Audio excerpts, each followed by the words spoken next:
All right, people, we are 10 minutes past the hour of 7 o'clock this morning, and for the next 15 minutes, we'll be chatting with this lovely lady next to me. Her name is Patricia Elder, and she is the Executive Director of Elder Associates Limited. All right?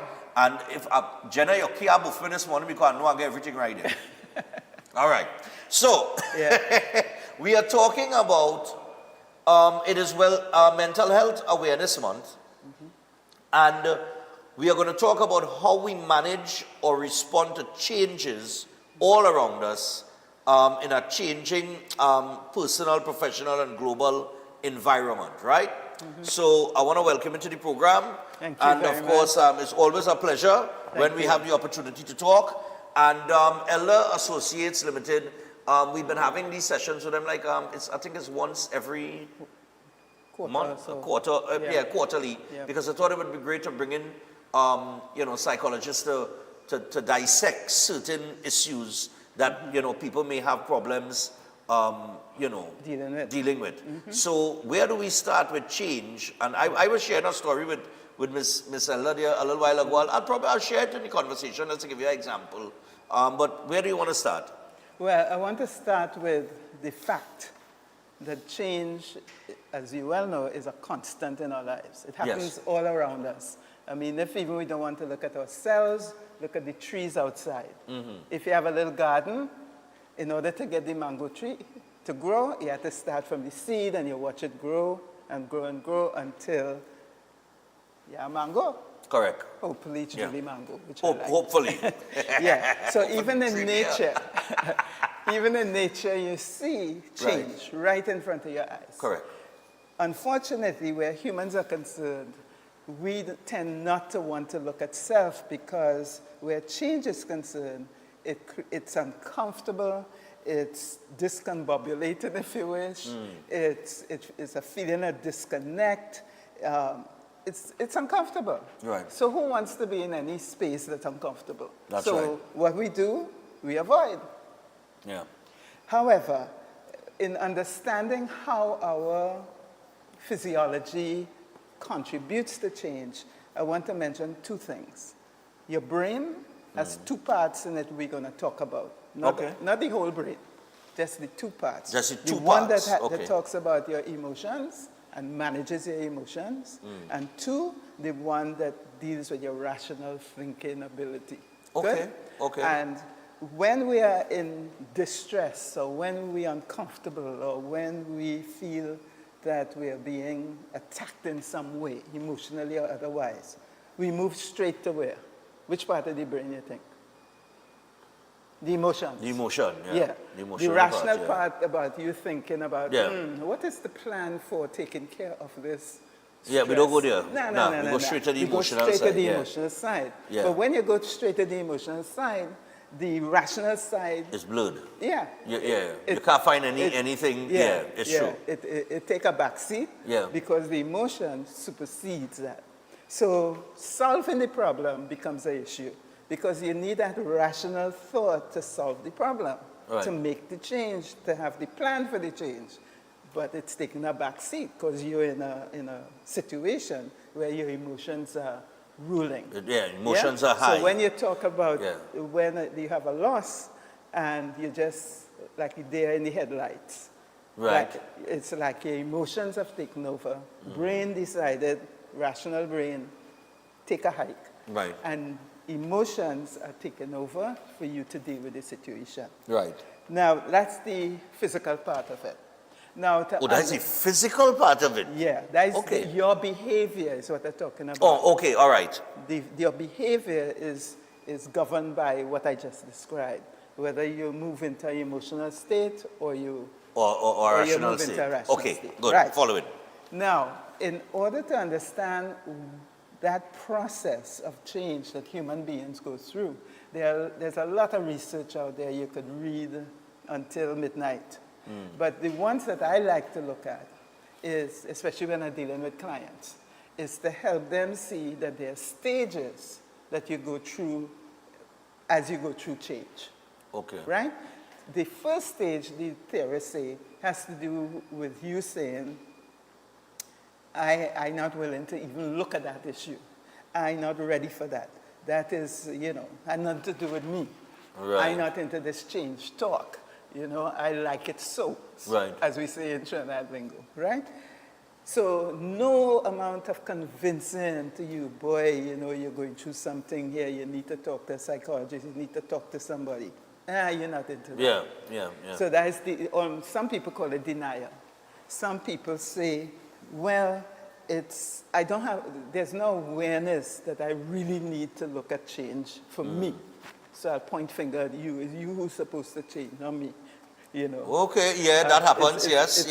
It's all of them out there. Yeah, it's them, it's in me. It's in me. Something wrong with them. Yeah. And if they Nothing change, wrong with me. my life will be perfect. Correct, right. So that is the first stage. The second stage is, even though you take that position that is them, not you, you're still feeling uncomfortable. You're still feeling the discomfort. Right. You're still feeling a how, as we say. And at that point, you recognize that, well, maybe they have a point. Maybe I really need to look at myself and see what this change thing is all about. Yeah. And at that point, you say to yourself, I need to identify what it is I need to change. But once I do that, then I get ambivalent. Okay. Because now I've identified the problem. Right. That you didn't want to admit I that didn't you have want in the to- first place. Right. But ambivalent, it's like, well, they tell me that if I do so and so, I will feel better, but then I had to give up something to get something. To get something, yeah. And I'm ready for that. So the ambivalence creates even more distress and stress on your system. Because emotionally now you're feeling trapped.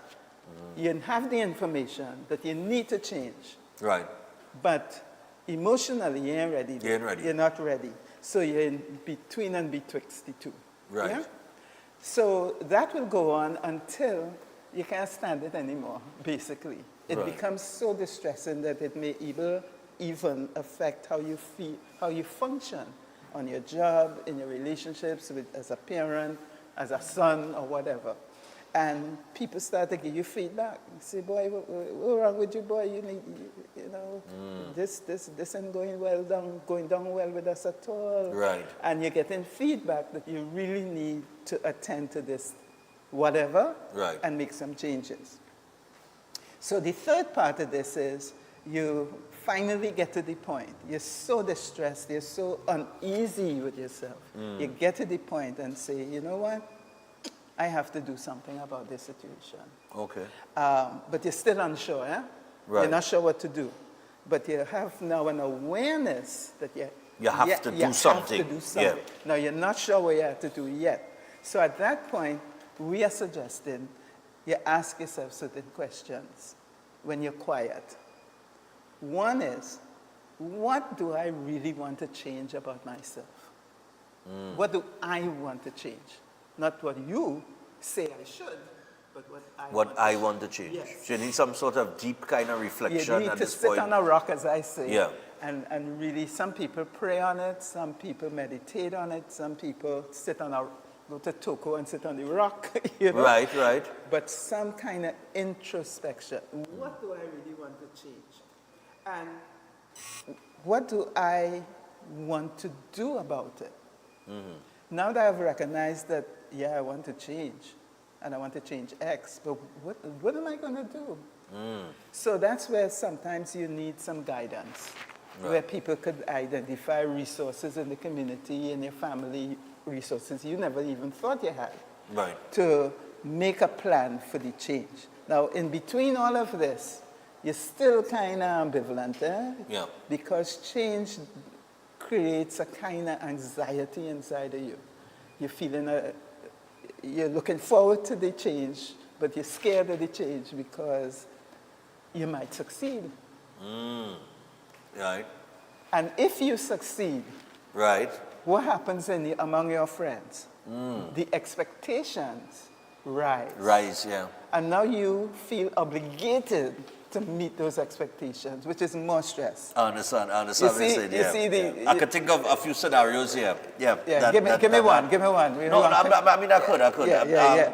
I could think of a few in terms of that, you know, you know that you need to change, but then the expectation, it's even in my job, Yeah. there are certain things that I need to do, but it's like you're afraid to take the next step, Right. almost, because you're Right. afraid, well, if I come out of my comfort zone then, Yes. and I make this next step, Yeah. and I'm going to get to the point, I'm going to elevate myself to a point where now more is expected of me because now I have more responsibilities. Right. You know, different things like that. So I could You think see of a that. few. But yeah. the kicker in what you just said is that your expectations of yourself change. Well, it would have to, Yeah. most definitely. Yeah. It's like even okay. Like I would be going on to 48 this year. Now, Congratulations. Before we, some Yeah. people don't live that long, so we got to say that, yes. Yeah. And like before the break, right? Like I could draw it into even this and all. I was explaining to Ms. Elder, I said, listen, I understand the difficulties of dealing with change because when I was taking care of my father, I had a routine. I know when I finish a show, as 8 o'clock, as I say until see you tomorrow, this phone would ring and daddy come up. And I gonna answer that phone so because I now come off the air. Yes, daddy. Yeah. I now come off the air. Yeah. Yes, I'm coming home. All right, I go pick it up. Right. So boom, Monday to Friday, I know for sure I have a routine. My routine was to leave here, go to the grocery, go to the drugstore, pick up our breakfast, go. Give him his breakfast, make sure he take his tablets, I sit down in the room, he watching TV, wherever, and I in and out, dealing with whatever I had to deal with, and taking care of him, right?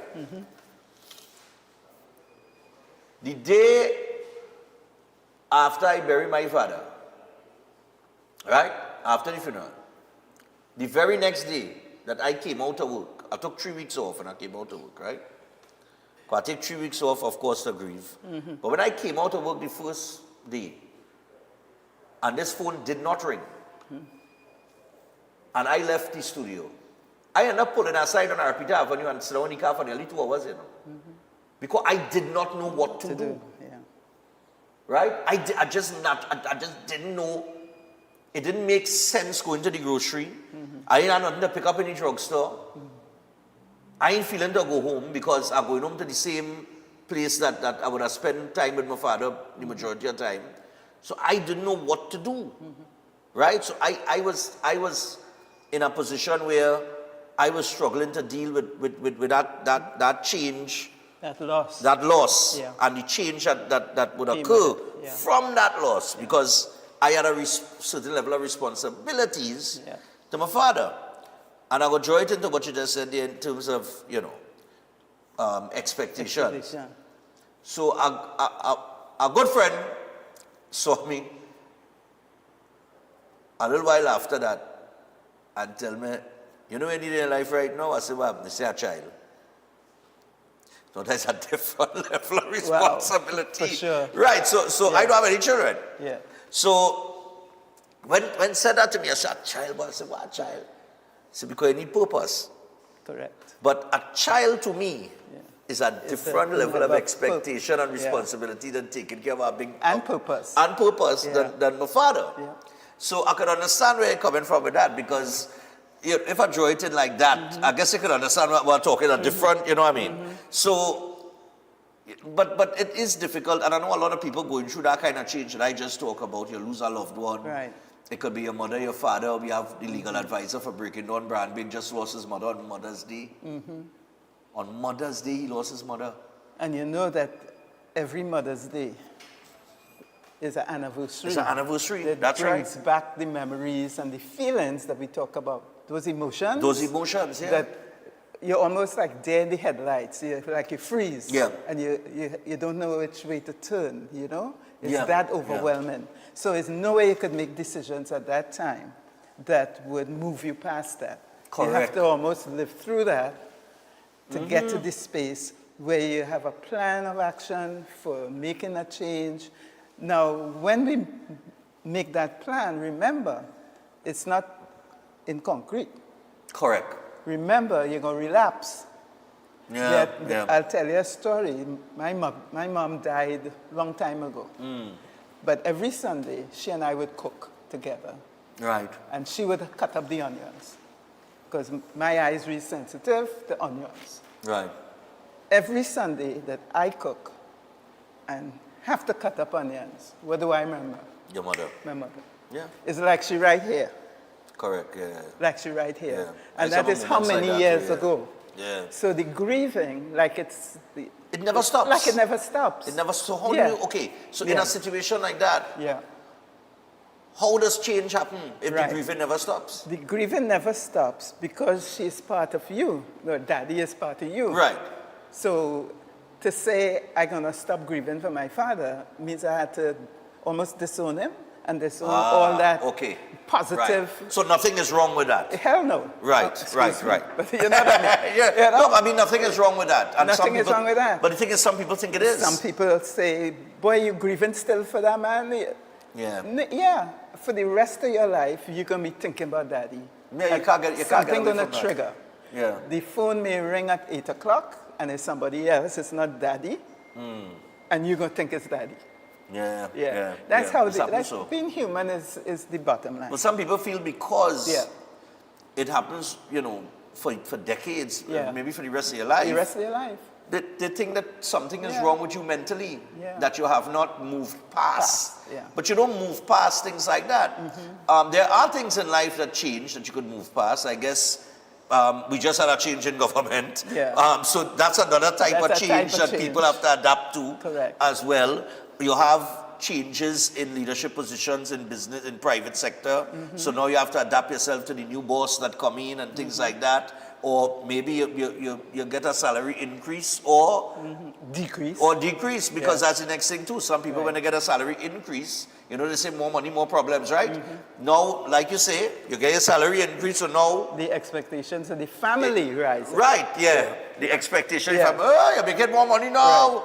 I And mean- yeah, Even a positive change in your life. Say you went abroad and you study and you're working and you come home for yeah, Christmas or whatever.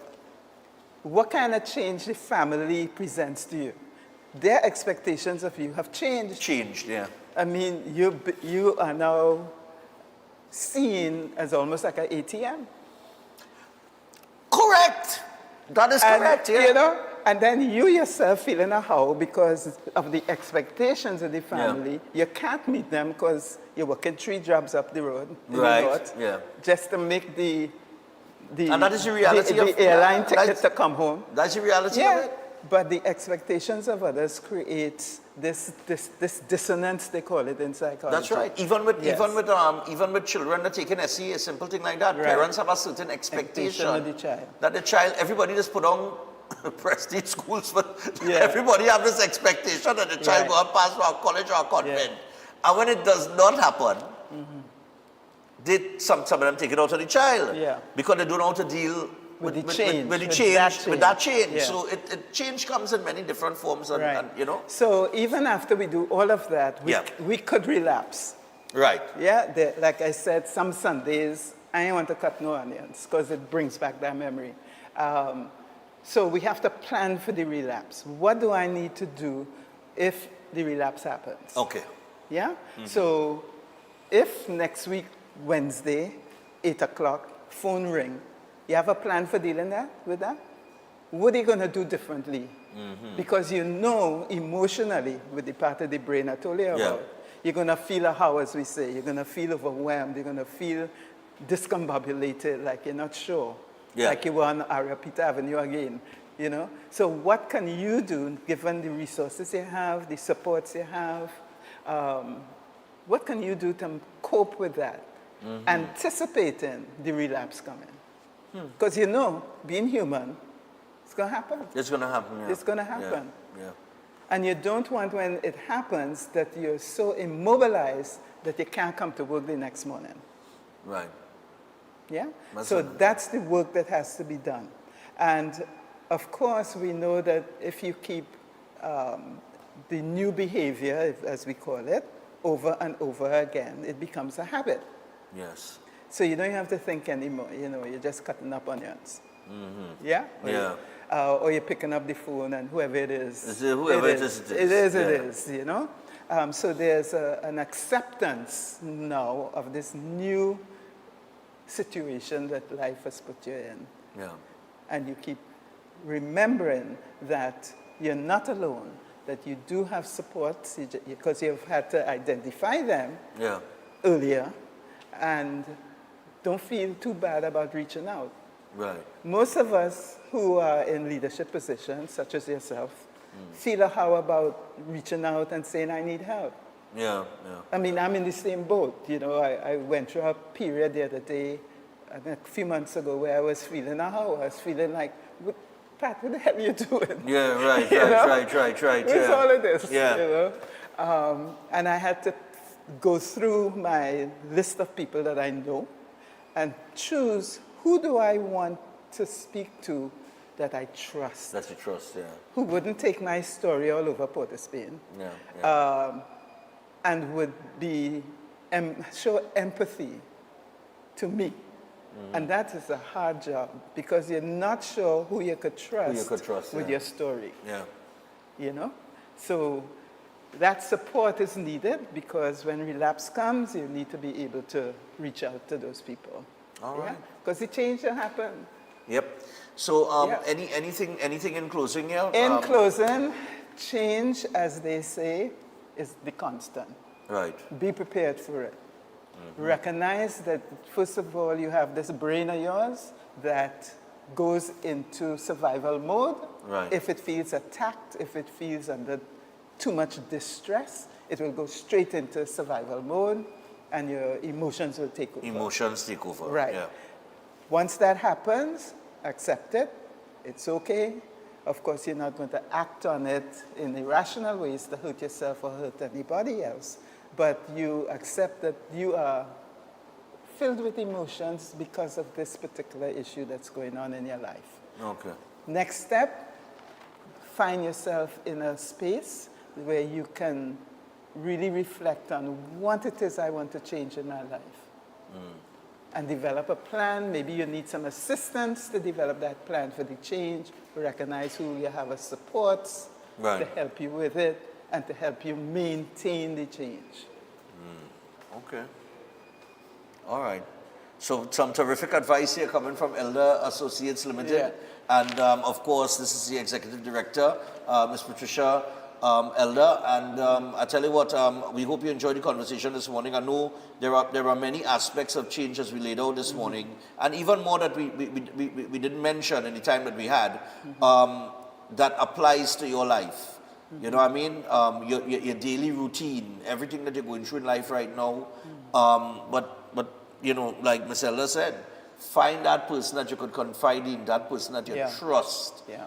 Because I get the impression here, talking to somebody It helps. and getting Yeah. it out of your system helps, Yeah. right? And it will help you to move forward. All right? So don't stay neutral. put the gear in D And and drive. move forward, right? Yeah. And remember that all of this is part of the realities of life. We all have to go through dealing with many different things in life, but change is the one thing that we always, look, you get 1 year older every day, every year. Every minute. Every minute you're Every getting minute. older, that's Yeah, right. yeah. So change happens. You understand? Every day something about you changes, you know, in some way or form. So you know how you adapt to that is very important in terms of one, keeping your mental health in good order, and of course, being happy in life. You gotta be happy, you know. All right? So that our change gets you down. Yeah. I look for the positive side of the change as well. Yeah. Because every change has a positive and a negative. True. All right? So I want to thank you again. Thank you. And I Thank tell you you. what, people, we got to take a break. When we come back from the break, Shobi Jasalon will join us with the Super Patch. Stay tuned for that. That's coming up after this. Elder Associates Limited.